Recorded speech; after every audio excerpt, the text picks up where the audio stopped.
Hello, I'm Russell Haythorne with Denver 7, and welcome to Denver Decides. This community partnership is dedicated to accessible and transparent elections. The partnership includes the League of Women Voters of Denver, Inter-Neighborhood Cooperation, and is presented by Denver 8 TV. Our mission today is to present a ballot issue forum in anticipation of the general election coming up on Tuesday, November 5th. On this year's ballot is Amendment 79. Amendment 79 asks voters, shall there be a change to the Colorado Constitution recognizing the right to abortion and prohibiting the state and local governments from denying, impeding, or discriminating against the exercise of that right, and allowing abortion to be a covered service under health insurance plans for Colorado state and local government employees and for enrollees in state and local governmental programs. Our format for this forum will follow a basic debate outline with opening and closing statements, rebuttals, cross-examination, and will include responses to questions submitted by our forum organizers.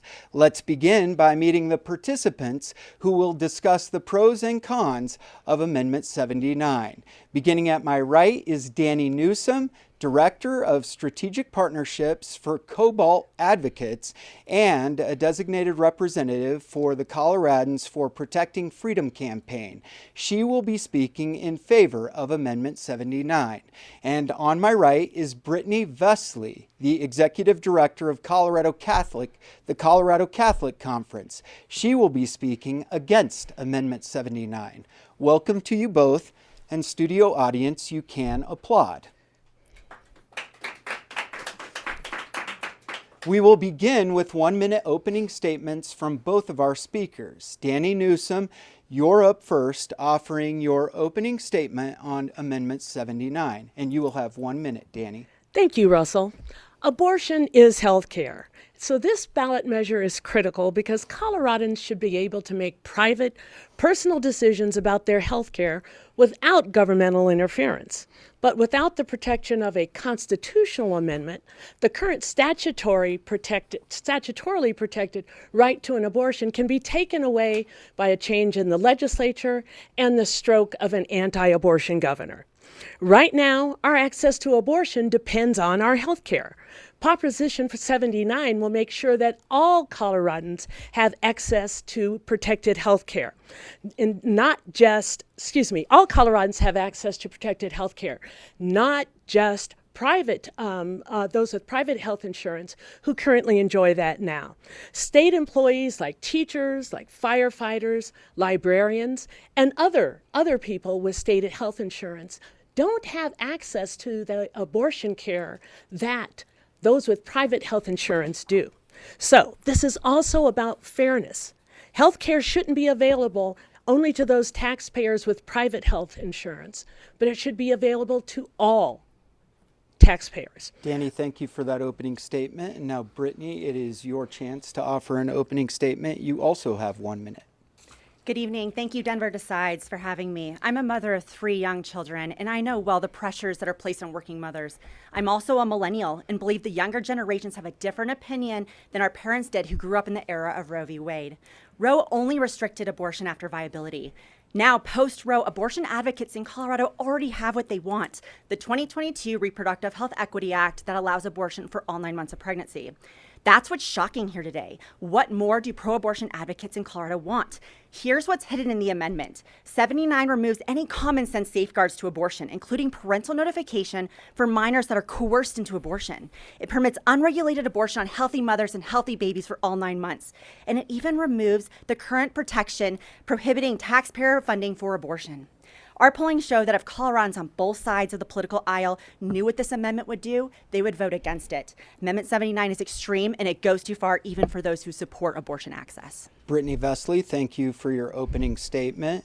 Danny, thank you for yours. We're moving on in this debate to the rebuttal to opening statements, and each of you will have 1 minute to offer a rebuttal. And Ms. Vesley, we'll start with you. You have 1 minute. Thank you very much. Danny said 3 things that are pretty shocking to me. The first one is that abortion is health care. We in Colorado have abortion for all 9 months of pregnancy through the Reproductive Health Equity Act. But what this bill does is go far beyond the parameters of even REA. And it also allows, because of the language that we cannot deny, the government cannot deny, impede, or discriminate against abortion, that means any common sense regulations on abortion clinics are gone.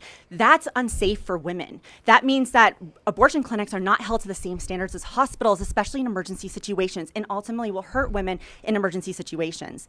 And there is no likelihood that the government in Colorado and all three branches of government are going to do anything against abortion access in Colorado. All three branches have radically pro-abortion proponents in Governor Polis's office and administration, through the court system, and even our legislature has pro-abortion majorities. So it is hyperbolic, to say the least, to say that our government will do anything to restrict abortion access. Ultimately, what this amendment is three things: to remove any common sense safeguards for abortion and to fund abortion through the direct taxpayer subsidy, ultimately lining the pockets of pro-abortion lobby. Brittany, thank you for that rebuttal. And now, Ms. Newsom, you will have 1 minute to offer a rebuttal to Brittany's opening statement. Thank you, Russell.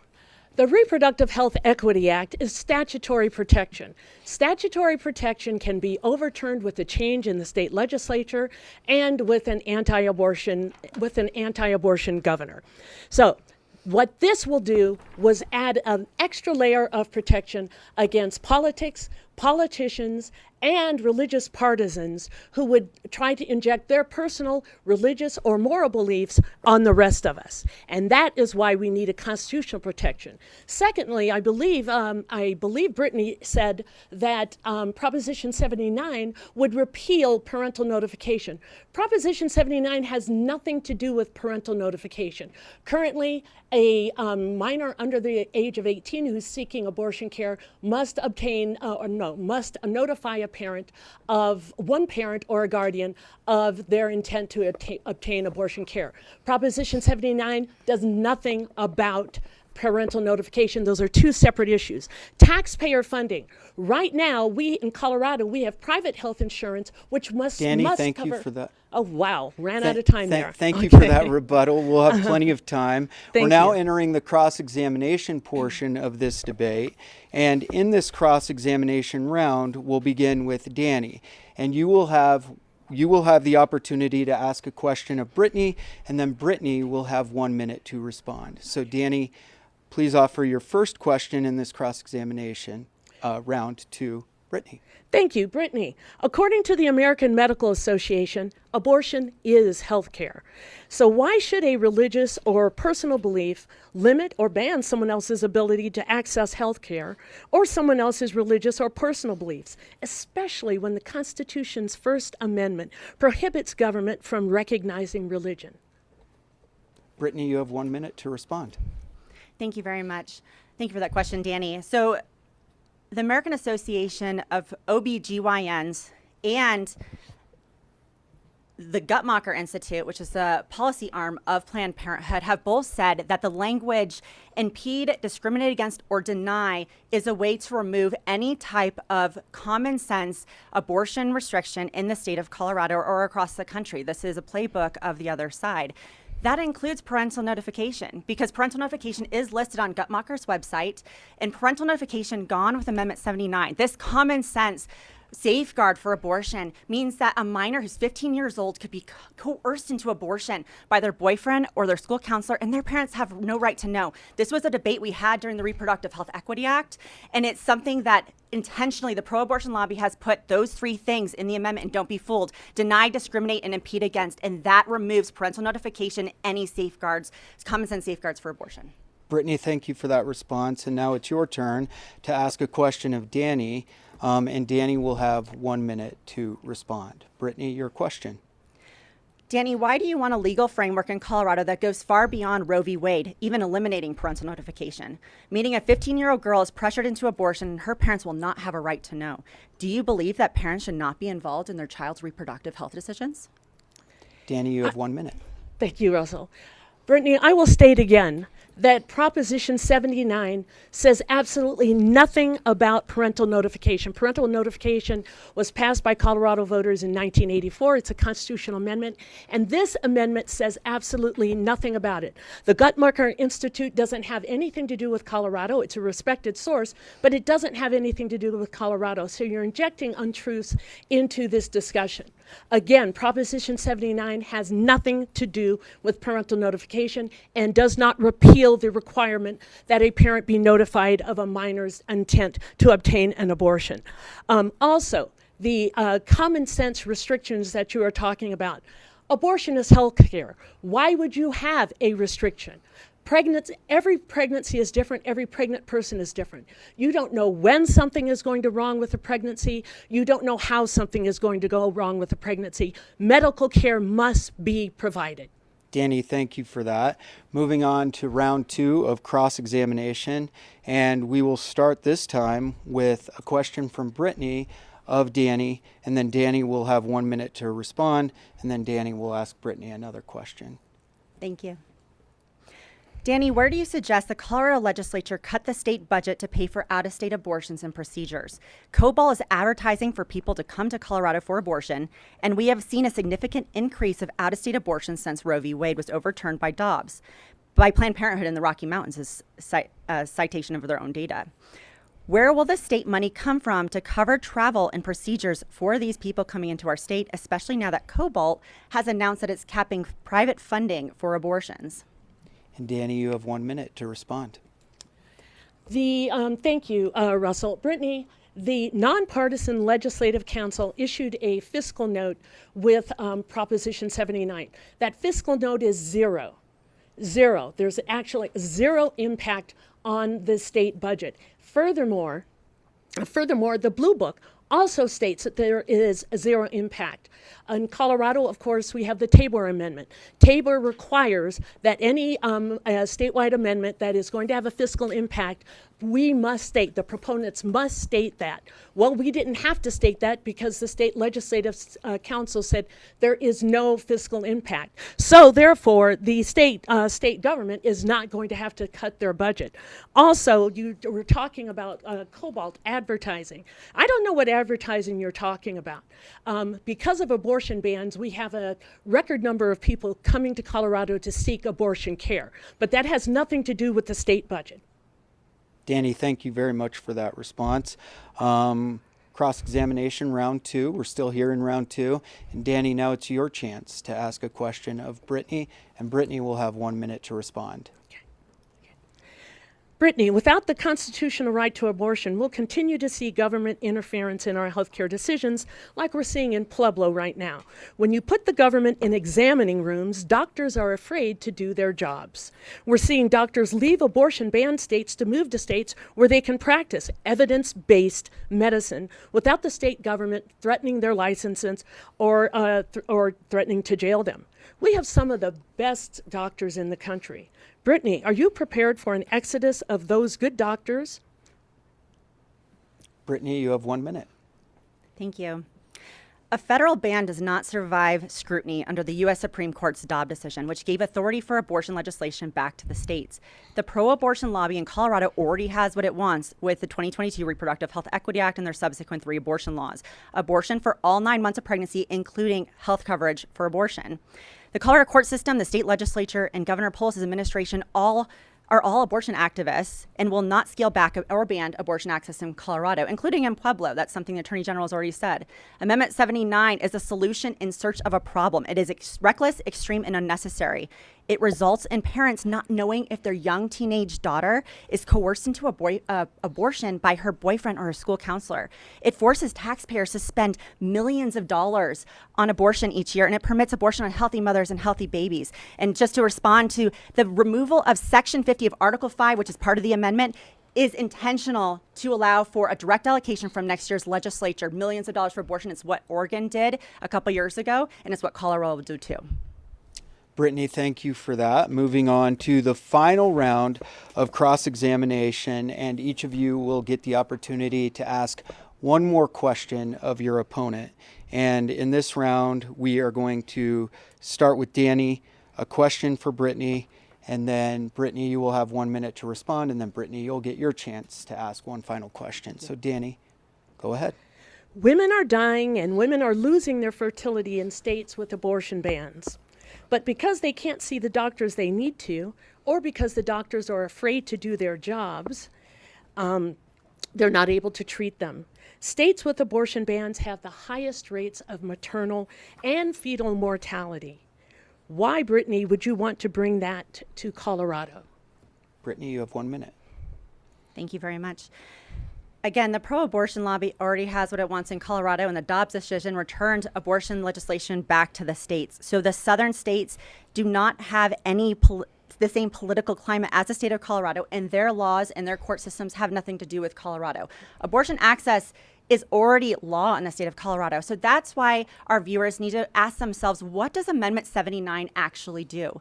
Well, Danny already pointed to a part of Amendment 79 that is very important. It's the removal of Section 50 of Article 5 of the Constitution. It would be a very quick fix for the supporters, the proponents of Amendment 79 to just make an amendment to this to allow for public funding for public officials through their health insurance. But no, removing it entirely means we are going to have a direct allocation of taxpayer funding for abortion, multi-million dollars starting in January. And we also are going to lose parental notification, and babies are going to be aborted from healthy mothers, and that is the reality and why Amendment 79 goes too far. Thank you, Brittany. Our final question in the cross-examination portion of this debate is for Brittany. Brittany, you can ask the question of Danny, and Danny will have 1 minute to respond. Brittany, go ahead. You have the floor. Thank you. The Colorado Department of Health data show that nearly 4% of abortions in Colorado happen after 22 weeks gestation. Boulder abortionist Dr. Warren Hearn has stated that he conducts about 350 late abortions on healthy mothers with healthy babies each year. That's about one per day. Do you support late abortion on healthy mothers and healthy babies, even when a baby feels pain and can survive outside of the womb? Danny, you have 1 minute. Brittany, that is a trope. That is a trope. Dr. Hearn perhaps is a physician who should have retired long ago, and so please do not judge our movement. We don't judge the anti-abortion movement by clinic bombers, so please don't judge our movement by an outlier physician who perhaps should have retired. Abortions are not performed on healthy women, and they're not performed on healthy babies. Less than 1% of abortions occur later in pregnancy. And so to take the exception as the rule is to mislead those who are watching this debate. What this really is about is the right for individual pregnant people to make their healthcare decisions in conjunction with their doctors. This is not about forcing abortion on any person. RIA actually prohibits forcing abortion on healthy people. Danny, Brittany, thank you very much for that healthy discussion.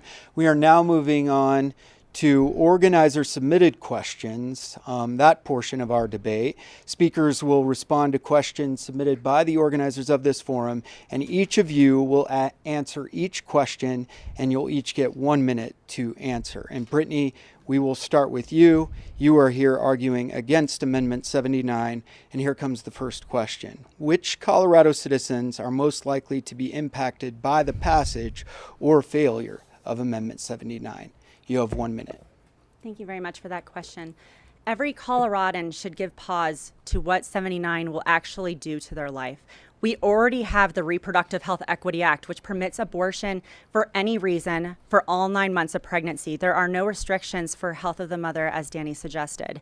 What this amendment does is two big things to remove any safeguards for abortion, common sense safeguards for abortion. One, the removal of parental notification. That's the impede language. That means that a minor can be coerced into abortion by their boyfriend or their school counselor, and their parents have no right to know. It allows for healthy mothers and healthy babies to have abortions.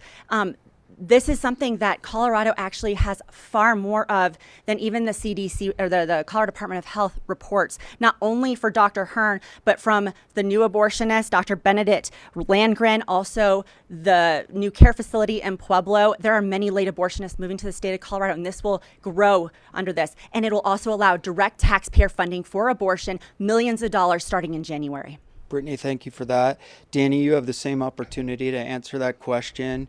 Who are the Coloradans who are most likely to be impacted by the passage or failure of Amendment 79? And you have 1 minute. The Coloradans who are most likely to be impacted by the passage of Proposition 59 are the state and local government and employees who now, because they have public health insurance and because of the ban on the use of public health insurance for abortion care, are not able to access the abortion care that those of us with private health insurance can. By state law, private insurance companies must cover abortion care without a copay, without a deductible. But those with public health insurance, including state employees and those with other forms of state insurance, are not. So they are the ones who are most likely to be impacted. And those by the failure of 79, they are the same ones. So right now we have a discriminatory process in Colorado where people who are lucky enough to have private health insurance can obtain the medical care they need, and abortion is health care. But those like state employees and others with state health insurance are not. So this bill is about equity too. It's about fairness. Danny, thank you for that. Brittany, thank you for your response. And now we're moving on to round 2 of questions submitted by forum organizers. And Danny, you'll have the chance to respond first. Who is most impacted? Please address, I guess, the fiscal impact of Amendment 79. Thank you, Russell. As I stated before, the Colorado Legislative Council already issued their fiscal note, as they must with any statewide ballot issue. The fiscal note is zero. It is absolutely zero. So notwithstanding what Brittany said, actually predicting or projecting what the state legislature may or may not do, the fact of the matter is there is no fiscal impact. That is why when you look in your blue book and look under Proposition 79, you are going to see that there is no fiscal impact. Danny, thank you for that. Brittany, your chance to respond. Is there a fiscal impact to Amendment 79 from your perspective? Thank you very much. Senate Bill 23-189 mandated insurance coverage for abortion already, including Medicaid for private providers. The only reason to completely remove Section 50 of Article 5 in Amendment 79 is to open the door for direct taxpayer funding for abortion. Proponents could have introduced a ballot initiative to create an exemption for public employees under Article 5. Instead, they remove it completely. Why? Well, in August of this year, the Colorado Sun reported that Cobalt is capping their spending for abortion procedures and travel, and they are calling for additional assistance. It is interesting that they're also sponsoring the amendment that will allow the legislature to create a direct revenue stream for abortion. Our taxpayers will be paying millions of dollars for women to travel to Colorado and terminate their pregnancies. Amendment 79 is deceptive. The solution to the Medicaid concern is not to remove Section 50 of Article 5. There are better solutions. And the real impact on Amendment 79 is going to be on those who need it the most, who need help the most, which is the minority community and the low-income community, both of which have much higher rates of mortality and are more likely to experience induced abortions. Brittany, thank you for your response. Danny, thank you for yours. Moving on to the final question submitted by forum organizers. And Brittany, you'll have the opportunity to take this one first. Who is spending money to support and or oppose Amendment 79? And Brittany, you have 1 minute. We have a very bipartisan and broad community opposing Amendment 79, especially when it comes to all different kinds of backgrounds, not only religious, but also political divides.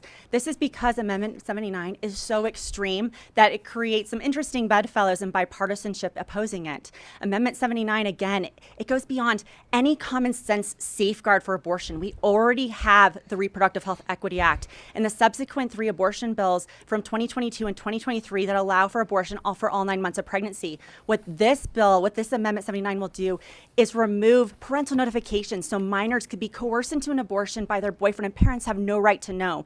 It allows for a direct taxpayer subsidy for abortion, which would equate to millions of dollars spent by our tax dollars starting in January. And it also allows abortion on healthy mothers and healthy babies, which while the national statistic is 1%, that happens according to Colorado Department of Health, 4% of all abortions in the state of Colorado happen in the late term for healthy moms and healthy babies. Brittany, thank you for that. And Danny, you have the opportunity to respond to that question. You'll have 1 minute as well. Who is spending money to support and or oppose Amendment 79? We have the proponents of Proposition 79. We have a rich and diverse collection of organizations who are supporting this change. They're supporting this change because the Reproductive Health Equity Act is a statute, and it did create a statutory right to abortion in Colorado.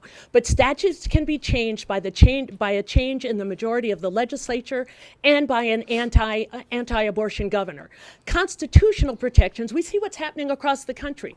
Protecting abortion in the state constitution adds an extra layer of protection, and that is the only reason that Cobalt and its diverse collection of supporters, including the Greater Denver Ministerial Alliance, the National Council of Jewish Women, the Interfaith Alliance, that is why they have come out in support of Proposition 79. And once again, parental notification has no part in 79. That is a falsehood. Debaters, thank you very much for your responses to those questions. That brings us to closing statements and the end of our Q&A segment. Each speaker will now have 1 minute to provide a closing statement, and we will reverse the order of opening statements, which means we will begin with Brittany Vesley. And Brittany, you will have 1 minute to offer a closing argument here, and you have the floor. Thank you. Both sides of this debate want to help women in difficult circumstances. This is why it genuinely confuses me that the proponents of Amendment 79 think that this will help women. It hurts women. It hurts families. It's a massive governmental overreach. 79 puts the government in the parent-child relationship by removing parental notification. So a 15-year-old girl could be coerced into an abortion and her parents won't have the right to know. It allows for late abortion on healthy mothers with healthy babies, which data show negatively impacts the woman's long-term physical and mental health. And it opens the door for taxpayer-funded abortion. This means that if 79 is enacted, our state legislature will pass a multi-million-dollar allocation for funding abortion procedures and travel for out-of-state women using our tax dollars. All common sense safeguards are gone with Amendment 79. Our polling showed that if Coloradans from both sides of the political aisle knew what this amendment would do, they would vote against it. Amendment 79 is extreme. It goes too far, even for those who support abortion access. Brittany, we appreciate that closing statement. And Danny, it is now your turn. You have 1 minute to offer a closing argument. Thank you, Russell. Abortion is medical care. Pregnancy is a medical condition. You never know when something is going to go wrong in a pregnancy or how it's going to go wrong in a pregnancy. So there is no medical-based reason, no science-based reason to limit abortion. That is a political judgment, it is a religious judgment, but it is not a medical science-based judgment. Abortion is health care, and Amendment 79 will recognize the right to abortion in the state constitution and prevent Colorado state and local governments from discriminating based on the type of health insurance. We need this amendment to keep politics, politicians, and religious partisans out of our private health care decisions. Coloradans have again and again voted to protect abortion care from political tax, and putting abortion in the state constitution is the best way to insulate abortion care from political tax. And lastly, please hear me. Proposition 79 has nothing to do with parental notification. Danny, thank you very much for the closing statement. Brittany, thank you very much. And on behalf of our forum organizers, I'd like to thank both of you for your participation in this forum. And audience, it is now your turn to show your appreciation. Please applaud. We hope we have given you a fair look at the pros and cons of Amendment 79. Again, Amendment 79, let me get this right this time. Shall there be a change to the Colorado Constitution recognizing the right to abortion and prohibiting the state and local governments from denying, impeding, or discriminating against the exercise of that right, and allowing abortion to be a covered service under health insurance plans for Colorado state and local government employees and for enrollees in state and local governmental insurance programs. Our thanks to Denver Decides and our Denver Decides partners, which include Inter-Neighborhood Cooperation and the League of Women Voters. Denver Decides is presented by Denver 8 TV. Remember, Denver's general election is coming up on Tuesday, November 5th. So be sure you're registered and get out there and vote. For complete information online, go to denverdecides.org or denver7.com/Denver Decides. Stay with us for more Denver Decides forums coming up. For now, I'm Russell Haythorne with Denver 7. Thank you for joining us.